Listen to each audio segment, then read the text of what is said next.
good morning to Marketing Showcase Online. My name's Ashley Jones and I'm the event director. Thanks so much for checking into our first webinar of the day. I hope you're as excited as I am. I'm joined by Felicity Allen from Something Big, who's presenting her first keynote with us on why content is king, no longer cuts the mustard. Really looking forward to this one, and I hope you are too. Just before we crack straight into it, I just want to run you through a few Zoom etiquette bits and bobs that I like to make sure before we start we're setting off on the right foot.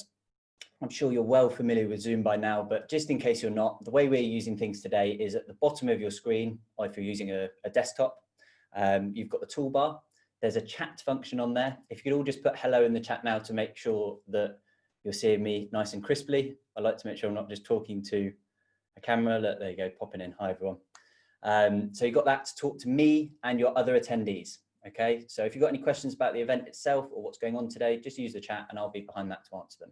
You've got the Q&A function separate to that, which is for questions reserved strictly for our speaker, which I'll come to at the end and ask on your behalf. So if the presentation brings up any questions that you think you'd like to ask Felicity, please do pop those in the Q&A. So I've talked for long enough and I want to get into the content, and I'd like to invite Felicity Allen to join me on the stage. Hello. Hi Felicity, how are you? Yeah, very well, thank you. Thanks for joining us today, and like I say, I'm going to let you crack on, so good luck, enjoy everyone. Brilliant. Hello everybody, I'm going to very quickly turn on my presentation and take you through why content is king no longer cuts the mustard. I'll start off with a little bit of an intro as to who I am. Hopefully you can now all see my screen. So hello and welcome to this webinar. I'm going to be helping guide you through how to develop a content strategy that is ultimately going to ensure that you can create a strategy that is going to ensure you stand out from the crowd. So before I start, let me introduce myself. As Ashley said, my name is Felicity Allen. I'm the commercial director at Something Big, which is Surrey's leading creative agency.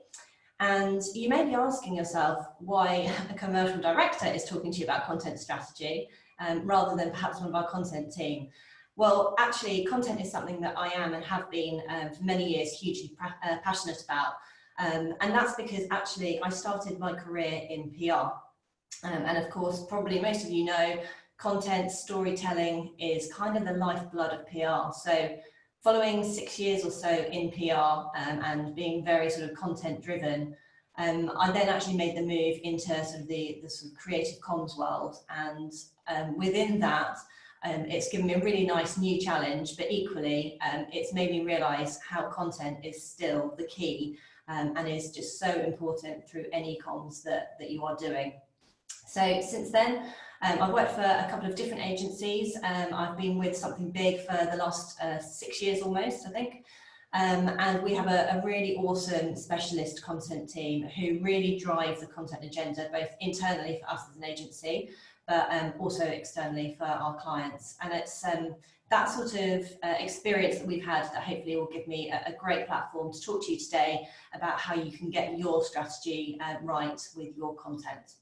So whether you're joining me today and you're from a small startup or from a large corporate, doesn't matter which sector you're from, what you're going to hear today is going to be implicit to wherever you're from, whatever your background of your business is.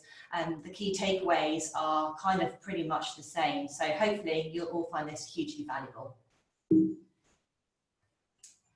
Right, let's crack on then without further ado. So let me start today. I want to ask you something. Have you ever come across a really great blog, maybe a slide share, some other piece of content and stumbled across it and gone, wow, this is awesome, this is just what I'm after, but being kind of a bit surprised potentially that there's been only a handful of retweets or a few shares? If so, then you're probably not alone. The number of times I found awesome bits of content and just been so surprised at how little, sharing and how I don't know, it could be on social, how few people have kind of liked or followed or commented on something. And it doesn't mean that actually the piece of content is rubbish, far from it. The good news is the content, it is probably an awesome resource. It could be an industry leading best piece of content. but the problem is content is everywhere. And I'm going to talk to you about how we break through this noise, and how, you know, by looking at this 3H strategy, which is sort of the whole sort of crux of what I'm talking to you about, you can make sure that your content is reaching your prospects and your clients. It's worth noting, if you want to receive this presentation, or indeed we're offering a couple of other things in our goodie bag. We've got an hour's free content strategy consultation and some really nice content strategy guides. Then just pop a little comment into the comments box. I think you just need to say yes please in the chat function, and then Ashley will make sure you get that. So, how much content do you think is created every single day? Again, in the chat function, you might just want to start thinking about it and putting in your answers. It'd be quite interesting to know roughly where people's heads are at as to how much content is created every single day. And I'm talking worldwide, I'm talking about every type of piece of content. Whilst you're doing that, I'm going to tell you the answer anyway. The answer is in the billions, literally billions. Think about the number of videos that are uploaded to YouTube, the number of posts on all the sort of mainstream social channels, Facebook, Instagram, Twitter, all the blogs that are being uploaded, hundreds of thousands of millions of billions of bits of content. So the next question to ask yourself is, how much content is sort of being created in your industry, perhaps just every single week? Still a ridiculous amount, and far more than you would ever think. I can't obviously put a figure to this because you're all from different industries, but essentially it will be a lot more than you think. And I wanted to start off this way this morning, just to really get you all to think about the actual volume of content. And we all say there's a lot, but it is mind-numbing how much there is.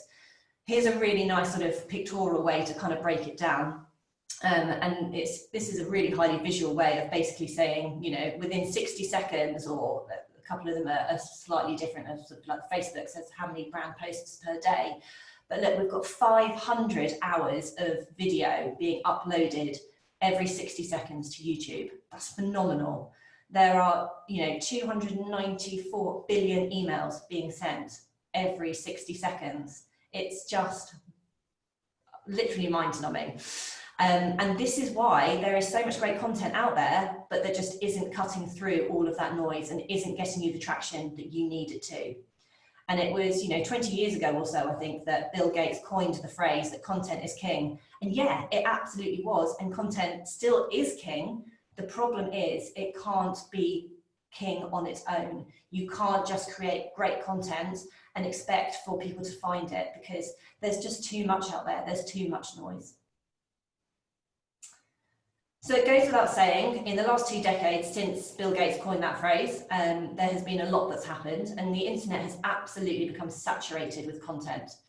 From millions of media providers, brands, businesses, you've got your bloggers, your vloggers, your celebrities, you know, huge amounts of people just taking up all of this space.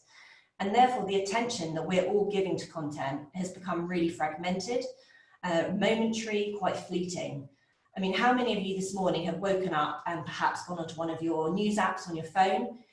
I can pretty much guarantee the vast majority of you have probably just read the headlines. You haven't really read the article. You may have read the first paragraph at most. We just skip all of this content now. We just take what we need and we move on to the next thing.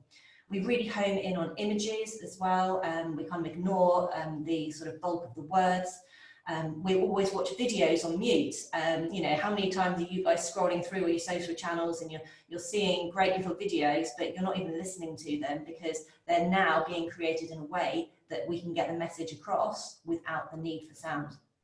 So all these ways that we are already cutting through all of this content because of this huge amount of content shock that's out there. We're pulling out key stats, figures, we're not checking their validity. Worse still, we actually are making our decisions in a fraction of a second on what we're going to give our attention to and what we're simply going to skip past. So this brings me on to the crux of the problem, and some of this content is great, but it's not getting the attention that it deserves, because essentially it's being lost in the sea of noise. And what's more, and it has to be mentioned because COVID is everywhere, but unfortunately, COVID has also had a really detrimental effect on content. And whilst, you know, it was becoming incredibly, sort of busy out there anyway on all of these different channels. COVID has actually accelerated this problem, far more so than we were expecting. And because, there's now so many people creating more content that's digital, the space is becoming smaller, and search engines and social platforms are loving it because, of course, they're able to charge more money to brands to surface this great marketing content. So look, that's enough doom and gloom. I just really needed to set the scene on quite how much content there is out there today. And for you to really understand that, whilst it all sounds quite depressing, there is a solution to this, and that's what I'm going to take you through to ensure that you can really stand out from your competitors. And the key is without spending huge budgets on online advertising and SEO. So let me introduce you to two chaps. Some of you may already know these guys, Lazar and Justin. Lazar is an ex-Googler, and Justin is a media strategist who also worked at Google. And these guys together developed what's called a Triple H strategy, which is a content strategy, and which is essentially where we've taken our content strategies from and developed using this. And it is a really clever, crisp way for you to understand how you can move your strategy forward. And their strategy, essentially combined with sort of our practical expertise, should really help you to be able to work through the content that you're already creating and how you can better that, and equally how you can plan your future content. So here we go, introducing the Triple H strategy. It's called the Triple H strategy because, funnily enough, the three words all begin with an H. You've got help, you've got hub, and you've got your hero content. So these are three different types of content. And the content strategy that Lazar and Justin developed was all very much based originally on viewership of YouTube videos.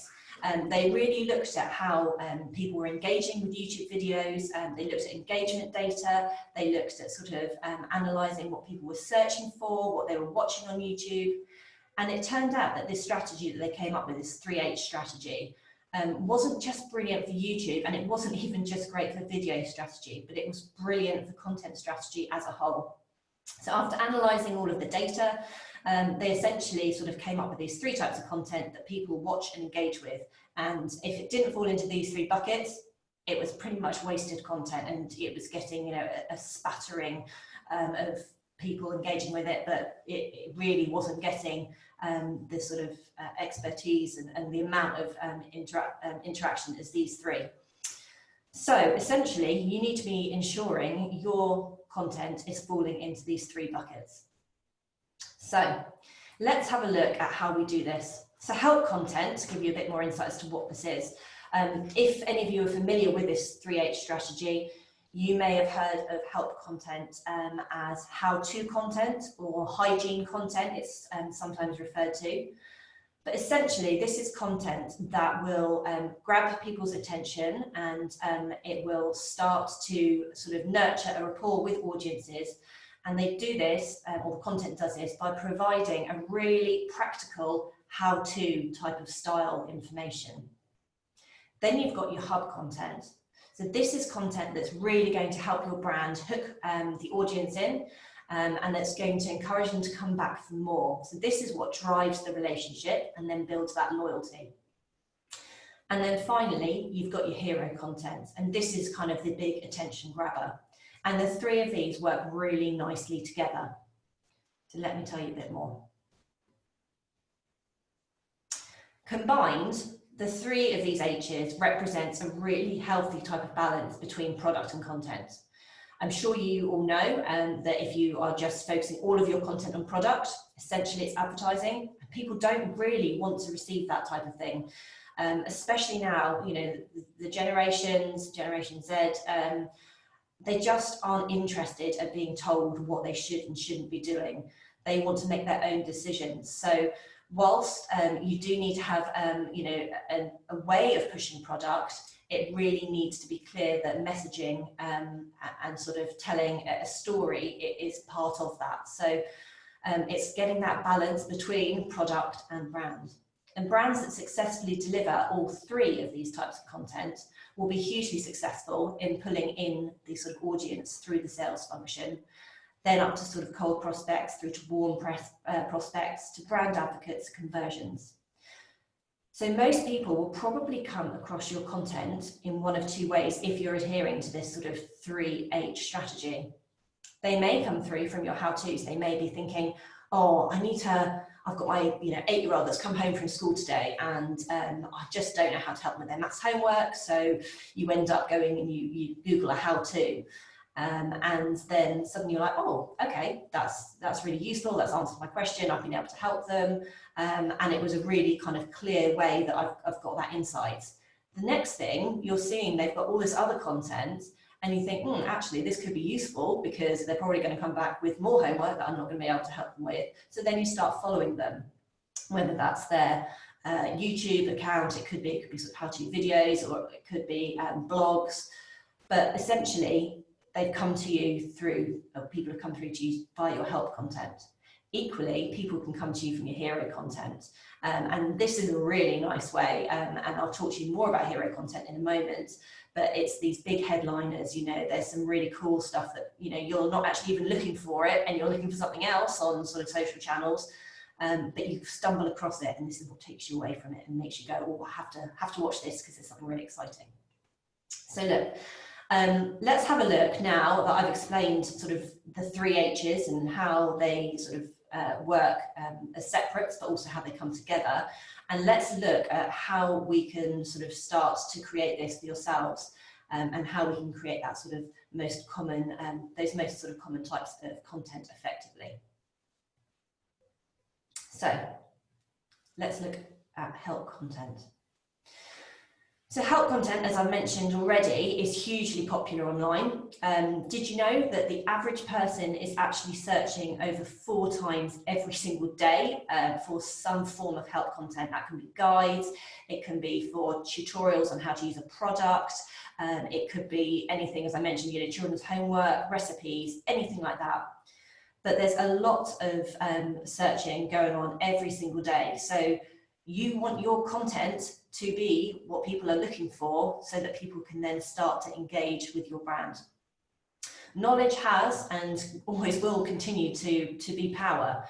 And when the world's knowledge is essentially at your fingertips, just at the click of sort of a Google search, it's critical that marketers don't overlook the help that their potential customers are searching for. This is a great opportunity to get people to start sort of seeing you. Your help content is essentially designed to consistently pull new people into your orbit. Posting on social media channels is going to be a real focus on engaging, reaching out, trying to get those new followers to increase the number of people that are aware of your brand. And through this really valuable content, those people are then hopefully going to be allowing to, you and giving you the permission to give you the opportunity to engage further. And that's then where your hub content will come in, as we'll have a look at in a minute. So to create this kind of content, marketers should essentially be thinking of, or content producers should be thinking of themselves as either teachers, or you could consider yourself a BBC documentary maker, something like that, but someone that is going to be providing useful, factual, practical, really clear information. Step-by-step guides are brilliant, fact sheets are awesome, tutorial videos, brilliant. That is the type of help content you want to be creating. So the next type of content is your hub content. This is a really, oh sorry, I've skipped ahead. Sorry, there's one more slide on help content, and this is a really nice example of help content. And I will show you an example for each type of content so you can see it in situ. So Unilever have created this really nice sort of zone of help content, and this is just their YouTube channel, but they've got it across a variety of their channels. And it's called All Things Hair, and essentially it's them sharing tutorials, videos, articles, literally everything is all about hair, from how to look after your hair, how to put it up, different ways of wearing it down without just having it sort of hanging loose, and anything in between. So the idea of doing this and creating this help content, of course, has allowed Unilever to gain trust with their audiences. But what else has it allowed them to do? It's actually allowed them to sell a heck of a lot of hair product along the way. Right, now I shall move on to hub content.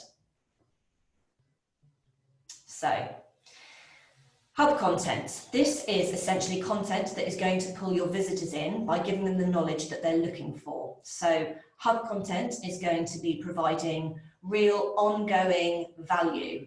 It's going to be a place for people to congregate and to generate conversation. It's going to be a landing page potentially, or it could be a website. It's going to act as a home or a sort of storage place, somewhere that, you know, people can kind of really come together and find ongoing information. So it's not just that one-time bit of help content, but it's somewhere that they're going to return to again and again. So here, I like to say, think of yourself as a bit of a, I don't know, a producer of the next Netflix series. And by doing that, you're essentially asking yourself, right, what do I need to create that is not just going to be something that satisfies my audience right now, but is going to satisfy my audience for longer? What is it that's going to make them subscribe? Think about creating some tantalizing cliffhangers and using your social channels and websites to sort of, you know, keep that audience coming back for more and pulling them down that sales funnel.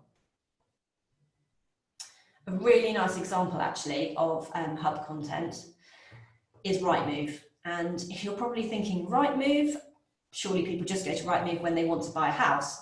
And that was my thought actually initially, but absolutely not. Rightmove have been very clever at creating some awesome hub content. And they've done this by basically bringing people back to Rightmove because they've got some really enticing hooks. So it could be they have like the latest house prices, they've got inspiring house trends, they've got, you know, just like you can see on the screen, some really lovely stories about people moving and how it's changed their life. So really great stuff that people want to go back and read more and sort of understand where sort of, you know, they can sort of move forward with. So I think this is a really nice example, but essentially hub content is all about providing regularly updated content so that your audience has a reason to return. And of course, this is a great way to build that sort of stronger relationship with your prospects and your audiences, and it distracts them away from the competitors. So let's move on to hero content. This is the big stuff. So hero content is exactly what it suggests. It should absolutely inspire your audience. It should be based on a really great, solid idea. This is your wow moment, and it should be designed to be really highly shareable, have a really lasting impression on a mass audience. It is often the most difficult to create and the most expensive, but it should have a lot of longevity, meaning you don't need to create much hero content, and it certainly doesn't need to be regular. So when creating this type of content, think of yourself as the ad man. You know, you're creating that next blockbuster film, more storytelling than sort of other content, than sort of your hub or your hero content. It needs a real level of, you know, inspiration to it, perhaps. Maybe it's going to entertain, maybe it's just going to inform, maybe it's going to make people laugh or people think.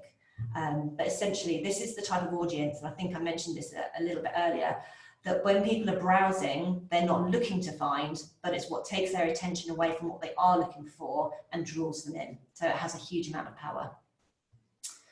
So I'm very aware that time is ticking on and I'm getting close to the end. So I'm just going to finish off with a last couple of slides.